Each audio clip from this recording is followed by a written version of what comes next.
The speaker to begin this afternoon's session has degrees in civil engineering with a focus in structural, in engineering mechanics, which is also known as applied physics, and a PhD in materials engineering science, which as far as I have been able to discern are the disciplines that are most directly relevant to evaluating what actually happened to the Twin Towers and at the World Trade Center in general.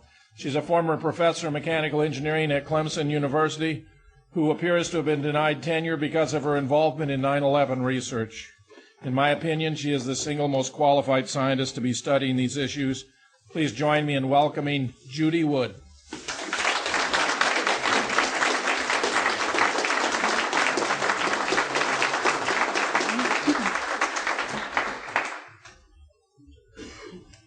Well, hello, and thank you for coming, and thanks for being here. 9/11 has been referred to as the new Pearl Harbor, but I beg to differ on that.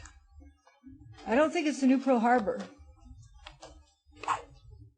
It's the new Hiroshima.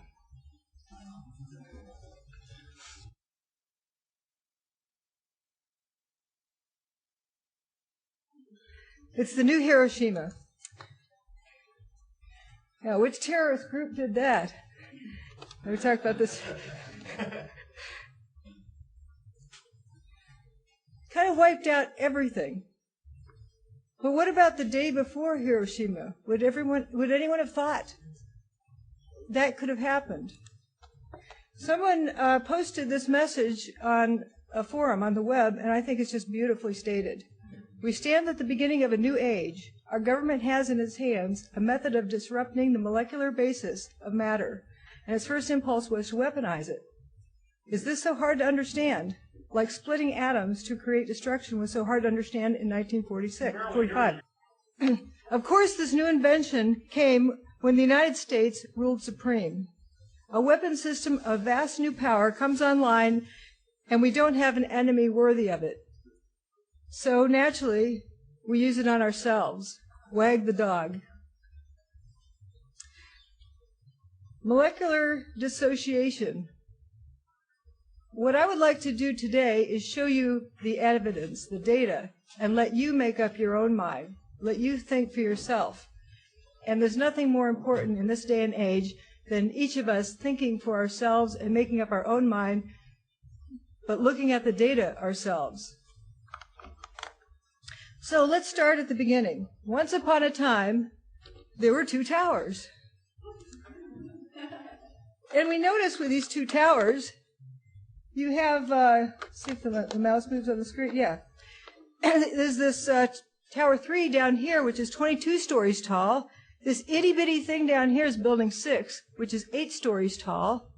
Then Buildings 4 and 5 are 9 stories each. But these are huge buildings.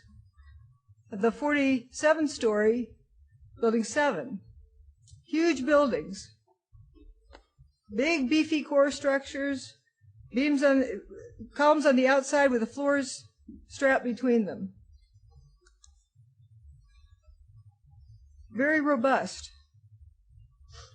So, if you have, if this is thought of as a tree, and you cut a hole in the side of the tree so the Keebler elves can put their cookie oven in there and cook or live in there, do you think that would affect the structure? We see many trees with a hole in the side. The beauty of this design is that it just almost insignificantly would affect the strength. So there we have the towers, and then they went away. What happened? That's what we're here to figure out. In this picture on the left, we're looking at Building 7, so we know what day this picture was taken. Where did the tower go? The day before, if you took this picture, you would have a tower between the camera person and Building 7. Where'd it go? They have told us that steel was shipped off to China. Well, this picture appears to have been taken before noon on 9/11. Just how fast could they ship it off to China? So let's think about what we're being told.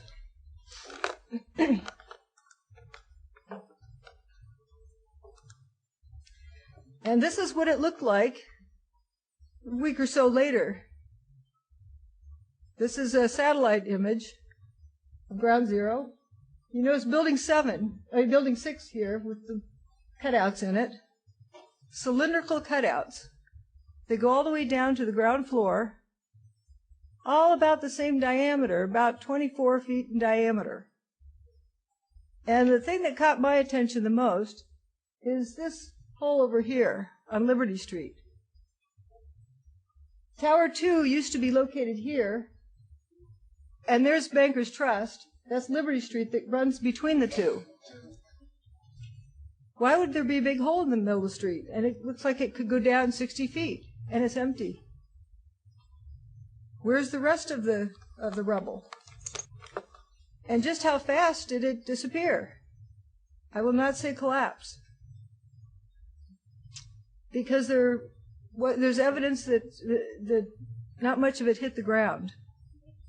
If you dropped a billiard ball off the roof of one of the towers, it would take 9.22 seconds to hit the ground. The seismograph showed the ground rumbled for 8 seconds. Houston, we have a problem. But what about all of the energy requirements? Now, there's a lot of opposition to what I present, which is mainly data. But folks who oppose seeing the data or having anyone else see the data say, well, it's impossible to have enough energy to do what you're saying got done. Well, then we should still see some buildings standing there. But the energy is an issue. There's different forms of energy. And if we look at this fourth one, that doesn't work so well. This fourth picture, that is one of the towers. This is a nuclear test. These other two are Mount St. Helens. What do we have in common with all of those pictures? Dust. Lots of dust and lots of power. A huge release of energy. So here we have the towers, and we're looking from the right-hand side. So I can move this tiny bit here. We're looking from over here at the towers. Here's the Bankers Trust building. We're just about eye level with Bankers Trust. And we're going to look straight across at that elevation, which is about the rooftop level of Bankers Trust, how far that is from the ground. And here's that image from that eye level. What is all of this? That's about 2/3 of Tower 2. Do you believe me? We're missing 2/3 of Tower 2. It hasn't hit the ground yet. Bankers Trust is a 40-story building. This tower was 110 stories. Where did it go? I call this the snowball picture. That snowball cannot account for 2/3 of the building. And again, there's that elevation. So what about the seismograph? Well, there was a 2.4 magnitude earthquake earlier that same year in January, and this is what the chart looked like. But when the second tower, quote, collapsed, according to the USGS, this is the chart. A whole lot smaller. I don't know if there was filtering or what, but it's kind of unbelievable that you drop two 110-story buildings, 500,000 tons each, and it doesn't even make the same seismographic signal as a 2.4 earthquake earlier that year. We also have Building 7, which they said was a 0.6 on the Richter scale. You know what 6.6 on the Richter scale is equivalent to? A jackhammer.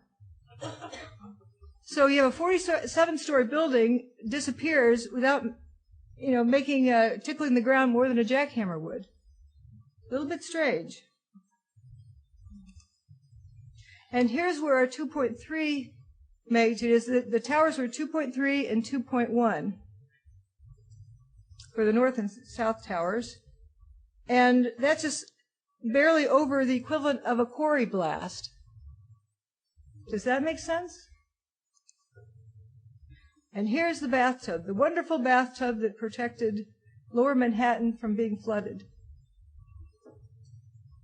Now, how the foundation was made for the towers, they poured concrete on the bedrock. So wouldn't that concrete be busted up if the rest of the concrete in the building busted up? Some questions to ask. The sound, I don't think is going to... Yes. Forgot about that. There's a sound feed? I mean, obviously, we looked at all of the seismic signals. The main focus of that was to establish the timing of the various events, and if any, again, using it also to see if there were any events that we could not explain other than it being the collapse of the towers and the World Trade Center 7. The signals strength due to the collapse of the towers were not of any magnitude that was seismically significant from an earthquake design standpoint, or from the design or failure of a structural component, or of, I would say, a piping system that might be used in a structure. So there wasn't anything that gave us pause in terms of that being a significant seismic event. This is Shyam Sundar of NIST telling us at this meeting this past December that there was no significant seismic impact on the ground when the towers went away that could cause damage to surrounding structures. That was an amazing thing for him to have said. So no wonder why the bathtub wasn't disturbed. The bathtub did get damaged later. When they brought in those mega cranes, that's when the damage began to occur. So these various earth-moving equipment cranes that they brought in caused more damage than 2 500,000-ton buildings landing on them. And I think you're familiar with the design of the Trade Center, and I think you saw this picture earlier, that the footprint of each of the towers is here, and the base is still there. It wasn't shattered.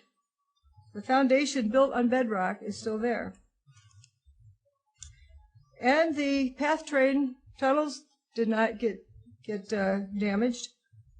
Yes, there was some water in them, but with all those fire hoses, the water had to go somewhere. And once they pumped it out, it stayed dry. And one of my favorite pictures is Roadrunner. He survived. He survives anything. He survived a 500,000-ton building falling on him without a scratch. And he's now living at hangar, was it 17 at JFK? But these are from the Warner Brothers store, and they've saved these things. So how do you get a building of that size falling down and the first sub-basement isn't damaged? Dust. Lots of dust. That's how it happens. This part of the building doesn't make a thud when it hits. Fruit with dust on it. Dust everywhere. Now, if we look at the 95th story there, up here, you can see this mechanical floor down here, and at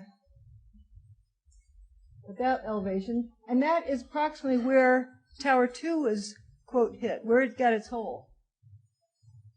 So this top pile driver, they tried to make it seem, looks like it just disintegrated before floor 78 began to move downward. Again, here's floor 78. This piece here rotates over and then disappears. And then the rest continues down. We're going to notice things like this piece here. I call them wheat checks, those outer column segments, groups. They were turning to dust midair, but the aluminum cladding that goes over them did not, which is a little bit peculiar. And again, a very large section of wheat checks falling through the air, and I don't even believe it hit the ground. We didn't hear of anybody, getting stuff landing on top of them. There were a few odds and ends that went across the street and whatnot, but not 110 stories worth of outer columns. Again, looking at Tower 2, the snowball, why isn't there any more debris lower than this? It looks like the demolition wave was ahead of free fall of gravity. This is a 40-story building. This used to be 110. Where did it go? And it looks like not much of it landed on the ground either. It looks like it went in a blender and got stirred up. But there was a lot of dust everywhere, very fine powder. In the second portion of my talk, we're going to evaluate the dust very carefully. This is a once-over of the general observations that we see at the scene. Look at this dust around their feet. Dust everywhere, very fine dust, and it's all the same size, approximately. If you threw a brick off of the roof of a building and it landed on the pavement below, you'd have big pieces, small pieces, some powder in between size pieces, a wide range. You wouldn't have all the same size powder. And what was that size? Very small. I have not evaluated it myself, but I've seen photographs of it, and you can't discern the dust samples. I've seen reports, we'll talk about that in the second portion, because there's a lot of questions about the dust studies they've presented to us. But this to me doesn't look like a collapse. This looks like a drinking fountain made out of dust. And then there's the famous spire you've heard about. That corner of the core columns that disappeared before our eyes. It just turned to dust. Here's stages of it. A little video clip of it. And you see a bunch of dust sitting on the various levels there. Individual photographs in sequence here show first this freestanding bunch of core columns, and we know how tall Building 7 is, right here. 47 stories. So maybe these inner core columns that are freestanding, about 60 stories, would you say? 60 stories, and they're standing all by themselves. They're pretty strong and pretty rigid. They can't be very flexible. They can't be like spaghetti, because how would it be standing by itself? So that tells us that these columns are very stiff and strong at that moment. Notice how they move and just turn to dust. If they're that stiff and rigid, how is it going to go straight down and just without rotating over even? It just turns to dust. And the dust rolls down the street. Lots of dust, like world's records of any demolition we've ever seen. But it's interesting, it only rolls out so far, and then it goes up, as though it has a stopwatch. It only is allowed to roll out for a distance, then it starts going upward. We're just looking at the data. We're not trying to fit it to any idea, just looking at the data. And after the towers go away, what is this dust here coming up from the streets? Dust going out across the water. Lots of dust. And notice the shadows. It blocks out the sunlight.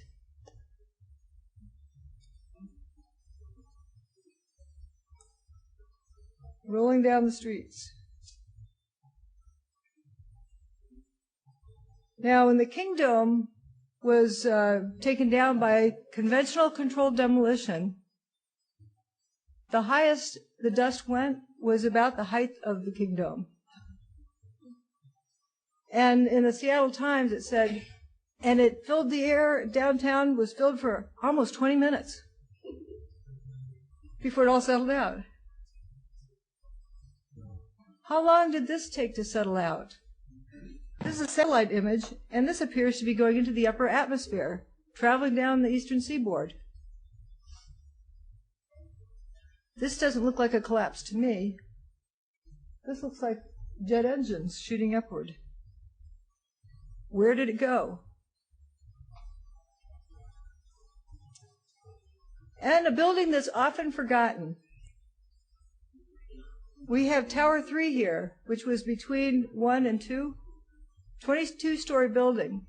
Early on, I'd see pictures on the web of Building 6, and I'd see pictures of Building 3, and I got them confused and thought they were the same building, because they both have these vertical cylindrical cutouts.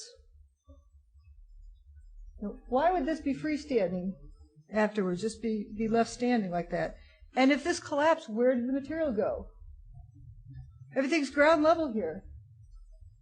The fire trucks didn't get hit. All the windows blew out, but they didn't get damaged otherwise. And here's a picture a couple of days later, about the same shot. There's nothing left of that 22-story building. Ground level.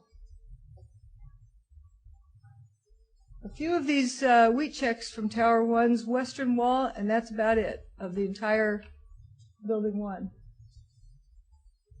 Look how where people are standing. That's just one thickness of the beam, just laid out perfectly on the street, as though they danced over and laid down so they'd be easy to load. This is what was there the day before. A lot of building that just disappeared.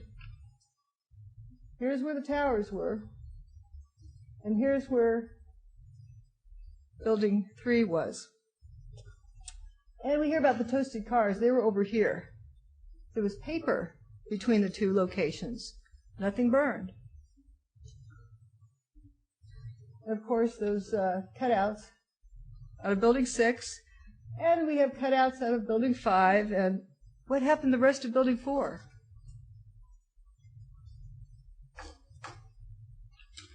That's where the tower stood.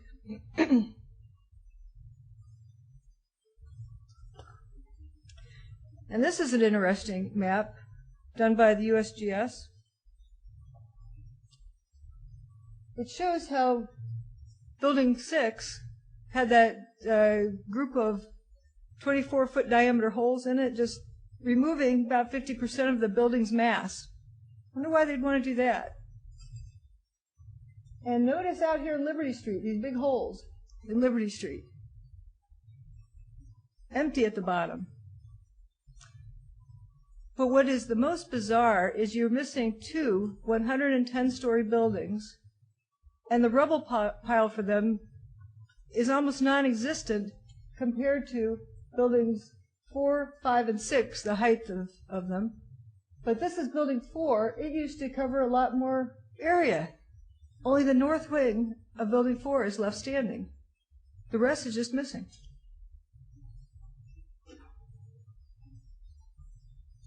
And again, there's Building 4. It used to cover this much territory.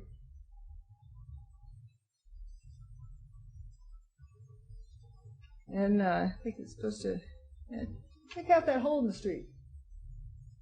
It goes down maybe 60 feet. What's it there for? If something fell in it, we should have whatever it was that fell in it, sitting in it, on top of the hole, or filling it up. And a closer view of Building 6. What could cause this?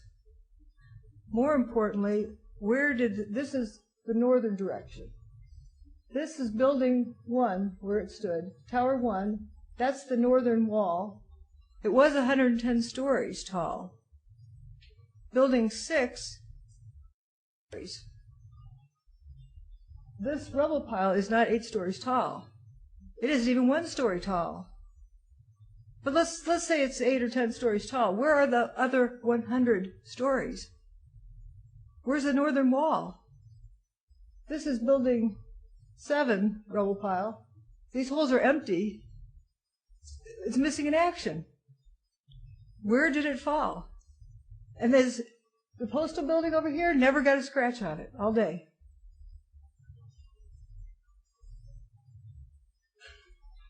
This is the street between the two. Okay, this is Vesey Street. This is West Street.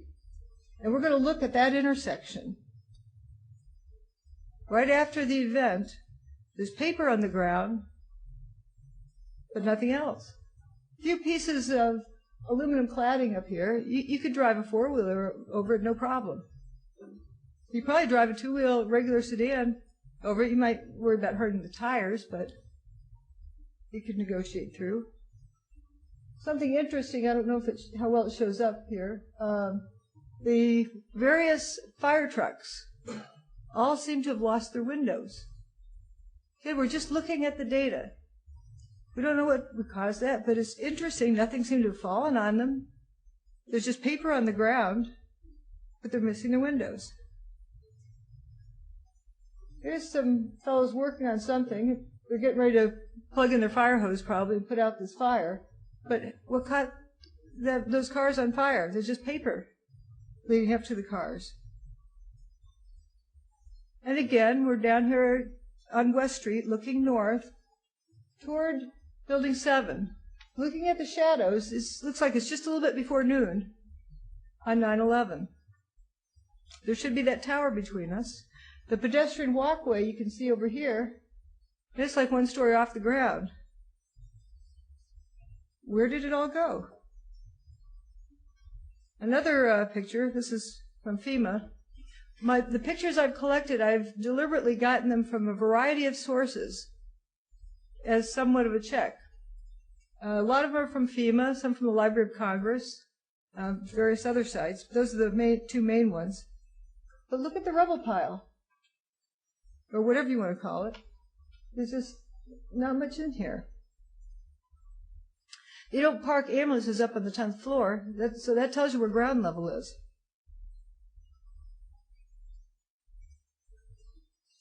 But another thing we'll notice is, okay, here's the rubble pile from Building 7. And by comparison, where's Building 1? We see a lot of these fumes coming out of the ground. And I use a totally different vocabulary. Some folks could say it looks like smoke, but if we called that smoke, we're biasing our observations. We're trying to imagine that it's something from fire. But let's just call it fumes. Fumes from who knows what, but fumes. So there's a lot of fumes and it's coming out of the rubble pile of Building 7 as well as Building 1. Maybe even 6.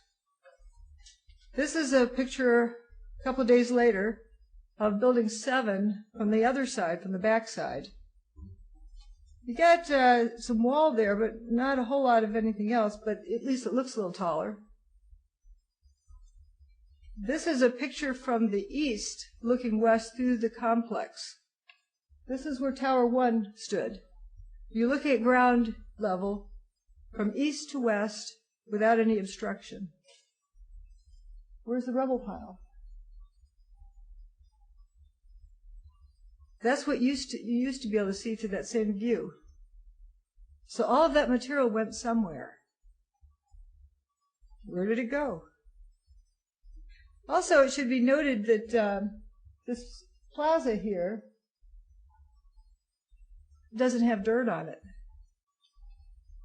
There's no dirt at the World Trade Center complex. Maybe people have a few potted plants in their office. You'll see in the second presentation an unbelievable amount of dirt. And this will look like it used to be a baseball field. That's what used to be there. That's what's there right afterwards. That is a lot of material. Now let's see if we can find Building 6. Building 6 is like right about that elevation. It towers over the rubble pile of Tower 1. We're missing material. Now this is an interesting sheet that's laying out in the middle of West Street. It looks like a 20-story section of the western wall, hopped over 100 feet, did this pirouette, rotated around, and then laid down in the middle of the street. It almost made it, but nicked this corner just a little bit. It's just one wall thickness, neatly laid down there. But there's no other chunks like that anywhere. Again, we're looking up VC Street. Here's Tower 7, still remaining. So we know what day this is. Tower 1 is gone. There's nothing at street level. Where are those outer columns? Anybody find them? Maybe they're hiding under that, somebody's hat there.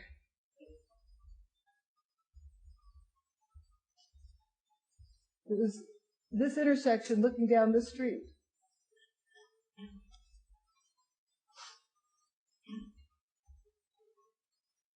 Holes. Heard about the holes. Cylindrical cutouts. See, this isn't one hole. This is a whole bunch of small diameter cylindrical cutouts that coalesced. And looking at using the wheat checks as a scale, looking at the diameter, it's about 24 feet in diameter consistently. The cutout? Yeah. The diameter, like this hole, that hole. There's some different sizes, but this is the most common size. So there's a hole there, but the material is gone, the outer walls will remain. Of this building. It's like if you were standing at the street level, you wouldn't realize that over half of Center the... is gone. Yeah, that 50% of the building's mass is gone. It looks like it's all still there. The mass is literally not dropped down in the bottom where it's pancaked down, but it's gone. It's just gone. Building 6.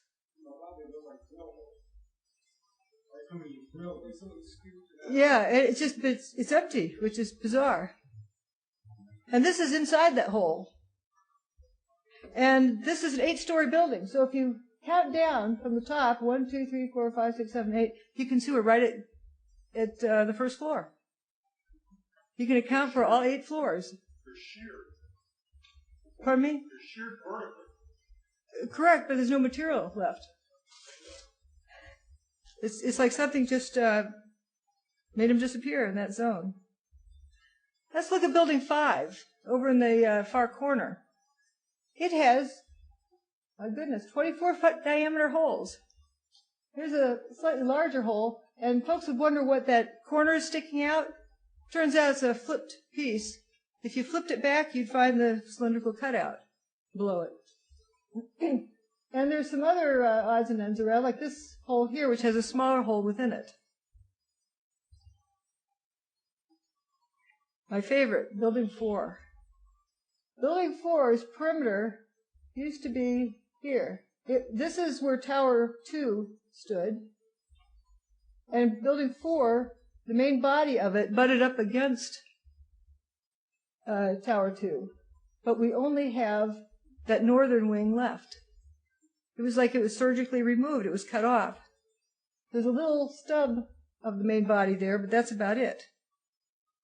And if we looking from this direction, like looking up that way, we're looking west, this is what we'd see. Right afterwards is when this picture was taken.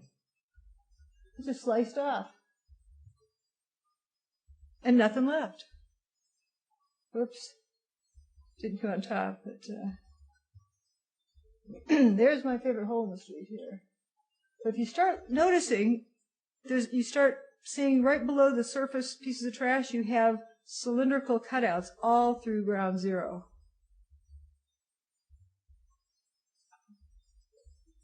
So this is my favorite because the outer wall, that's the southern wall of Tower 2. It leans out into the street a little bit, and notice where it's missing material, right above where that circular cutout is in the middle of Liberty Street. And that hole is empty. Now I call this here hole 2. This is hole 1, hole 2, hole 3. Here they are climbing down into hole 2. All of those cylindrical cutouts sort of coalesced into a large underground open area. This was taken on the 18th of September. There was wet puddles down there these guys are walking through. This is the basement of Tower 2. There's no molten metal in that basement. What level is the basement? Pardon me? What level is the basement? The bottom.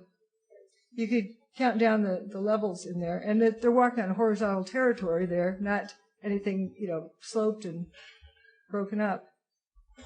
And like the folks walking around the PATH train station, the loading platform, just wet from all the fire hoses. They're not burning up down there, so it's not real hot. But you don't look for survivors by excavating, because you would damage the people if you're trying to save some bodies. So why is this area open? They didn't excavate it. There's no material there. It just disappeared. Again, this is that zone with a few loose pieces of steel on top of it. Once you remove those, you have the open area. Now we're going to look at hole 1. There, you see some wheat checks that took a dive into the hole. Now what is this piece of beam here? Why is it rusty like that? It looks kind of like Swiss cheese. Some other odd-looking things, but you can count down to the sub-basements. Look at all the... It is empty. So what made that hole? Here, they're going to rescue Roadrunner. They're down in the mall in the first sub-basement. The first level, right above this roof, up here, is where the tower supposedly fell. But there's no Building 4 above there. This is below the main body of Building 4. The toasted cars. Now, my definition of toasted is, it's toast. It's history. It doesn't necessarily mean it's burned. It's just, it's ill-defined. It's just a generic term for, beyond hope. And there's where Tower 1 was. Tower 2. And there's the toasted car lot. They're parked over in here where they're burning, and this is all paper in between. How did the cars burn up? You can see all paper in between, and the cars just spontaneously combust. Mystery. There it is, just paper and powder. After they got the fires out, those cars stayed there for quite a while, but they instantly rusted. Within a day, bright orange rust. There are some cars on FDR Drive, and folks say, oh, they're towed there. Well, okay, you can say that they're towed there. There's some interesting marks on the pavement that appear that they piled up on FDR Drive, or the road under FDR Drive, actually. But a comment I'd like to make about the towed question is there were 1,400 toasted cars. If someone is going to say that they were damaged next to the World Trade Center and then towed elsewhere, you got to find a place next to the World Trade Center where you can park 1,400 cars. VC Street, how many cars can you fit there? Somebody would have noticed the being towed. Correct. So, West Street, we saw pictures from West Street, and there's maybe 1 or 2 cars there, and Liberty Street, a couple of cars there, Church Street. The only street I don't have a thorough sight of what was there is VC Street, under where that overhead walkway garden area was. But how many cars can you fit there? 5, 10, 15? Certainly not 1,400 cars. But not only that, even if this one was towed, what did that to it? It looks like the door wilted. And the most hilarious thing, whatever ate it likes door handles. It gets door handles first and engine blocks. And I don't know how well you can see this, but it's even got the steel belting left, just not the rubber. The rear tire looks just fine. Nice new wax job in the back end, looks fine. So how hot could that car have been without affecting the entire car? The recent California fires, a friend sent me some pictures of some vehicles that were burned up. None of them were rusted. Now, if we have steel, how is it affected by fire? See something going drip, drip, drip?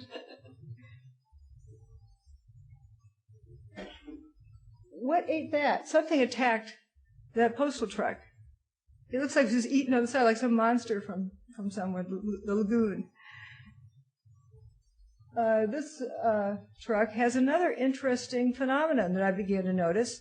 Looks like more than just the paint peeled down, it looks like the outer layer peeled down of this door. And then we have fire trucks missing windows. Nothing else seems to be wrong with them. All the windows are blown. But paper wasn't burned? Why just some places was it burned here and not others? That's a weird pattern to have fire. And what was that? Call it the what's it car. I've since gotten other photographs of this vehicle, and it's a Con Edison vehicle. Just take my word for it. This vehicle in the middle of the street, this one's quite interesting. Look over the tire through the wheel well. You see daylight. In other words, it doesn't have an engine block. And obviously it was driving down the middle of the street. How did it get there? I don't know what this line is down that vehicle. But these are just bizarre things that you wouldn't expect around a collapse scene.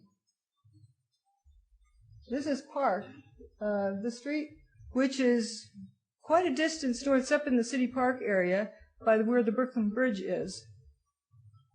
Why is this car on fire? And the paper around it isn't. Spontaneous combustion. Spontaneous auto combustion. Oh, I'm just, yeah, might happen to me.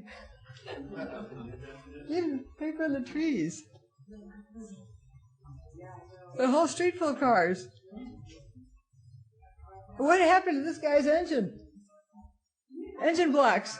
Whatever it is, it likes to eat engine blocks. And this one, it looks kind of wilted. That ladder's kind of bent over. Folks say, well, something landed on it. Well, where is the something that landed on it? This is on Vesey Street. We saw there was no beams laying on Vesey Street. So where'd the front end go? And this van. This is about a block north of Building 7. No door handles. That was a mail truck behind it. Just take my word for it. But it's already resting on the side of this. And here's more of, I call this the swamp. West Broadway, this is looking south. Down at the end is Building 5 that you see. First thing I notice is that there's a red light down there. Why is there a traffic light that's working? Notice the fire hose in the street, and it looks like a swamp. The water was working. And just a day or two later, look at this street down here. The most interesting thing is this is where Building 7 was and disappeared. It didn't even spill out across the street. And that bus, that's where it ended up. They moved it off to the side and they squashed it down so you might not notice it, so they could clean it up further. How did that street get that way? Here's that street where that cloud was rolling down when Tower 1 went poof. That's the direction the cloud moved in, and after it left, you had toasted cars. So this doesn't look like anything low-tech to me. If you have something that cooks everything in that area would be cooked. You wouldn't have the paper not burned, and other things would be burned. But what things do we know of? What? Chemicals is another thing. But we know there's high-tech things that do different things to different materials. You mean DOE? No, we're not going to make any assumptions just yet. We're going to let the data. The signature reminds me of a guy that was born on a mountaintop in Tennessee. That's what the signatures look like.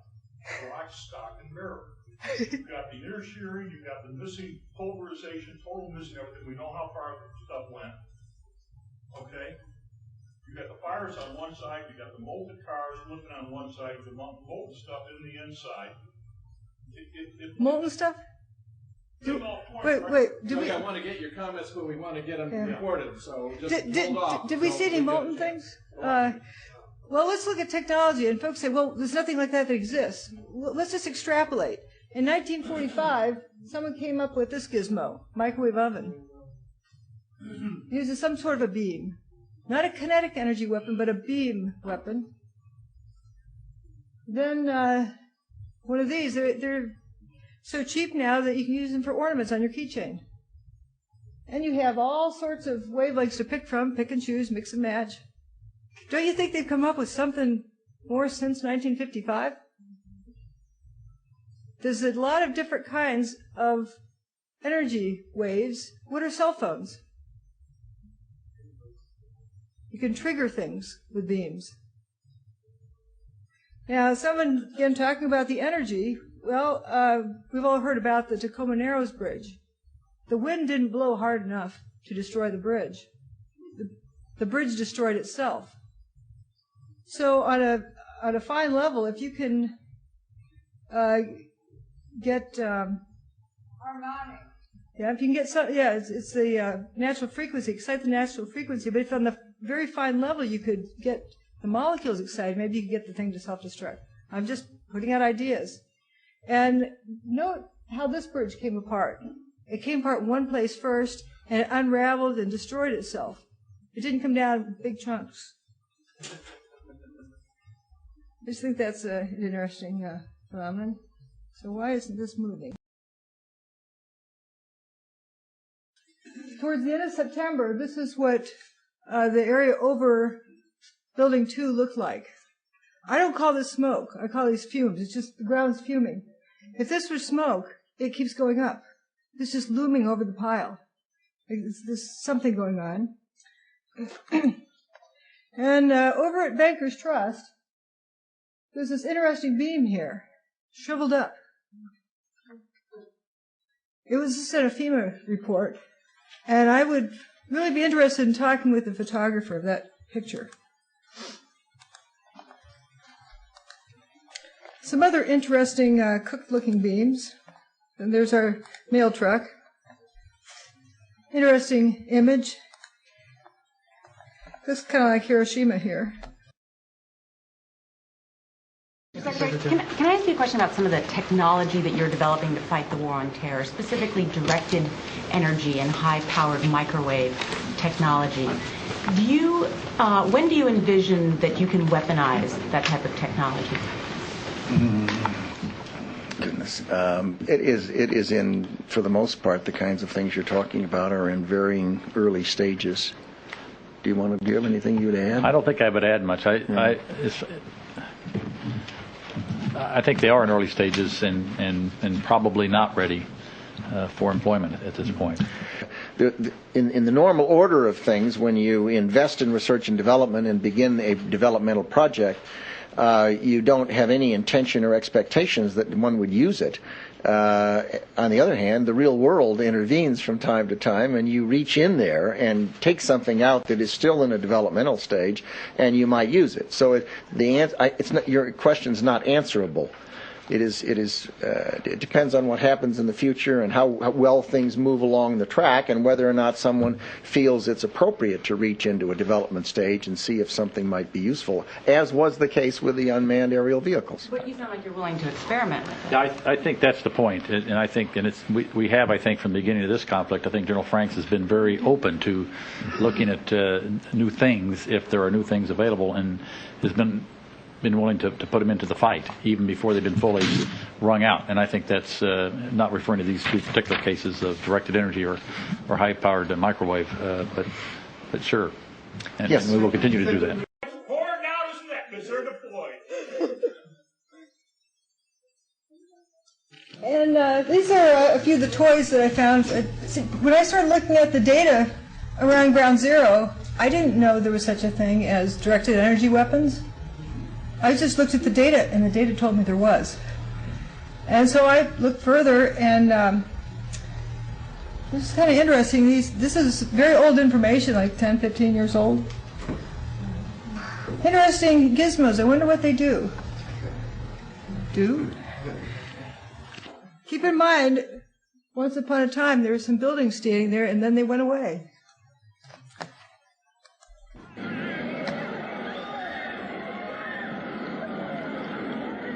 Turning to dust midair.